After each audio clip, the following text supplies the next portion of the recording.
Le ministre d'État en charge du commerce extérieur a suspendu pour une durée de 6 mois, l'importation des sucres bruns dans la partie ouest du pays du territoire national. La décision est contenue dans un arrêté signé ce lundi 5 mars. Il indique néanmoins que toute importation en cours, initiée avant la signature de cet arrêté ministériel, peut bénéficier d'une dérogation accordée par lui.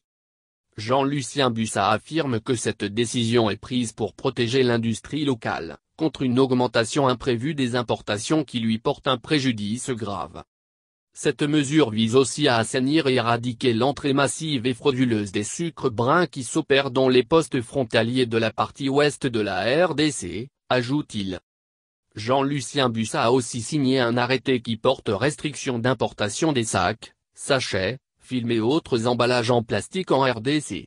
Désormais, l'importation de ces produits est subordonnée à l'obtention d'une autorisation délivrée par le ministre du Commerce extérieur. Des suspensions prolongées. Jean-Lucien Bussat renouvelle l'interdiction d'importation de certains produits vivriers et manufacturés comme le ciment gris, les barres de fer, la bière et les boissons gazeuses. Pour le ministre d'État, cette mesure est une mise en œuvre de la politique du gouvernement qui vise à rendre efficace et dynamique le secteur productif. Nous avons du potentiel, nous avons des industries dans ces branches d'activité, et elles ont la capacité de pouvoir couvrir la demande nationale. Les industries du secteur du ciment et du sucre ont la capacité de couvrir les besoins de la partie ouest de la RDC. Nous avons donc dans le pays les capacités productives qui peuvent nous permettre de faire face à la demande nationale, affirme M. Bussat. Ainsi, il lance un appel aux opérateurs économiques afin d'investir dans différents secteurs en vue de répondre favorablement à la demande nationale.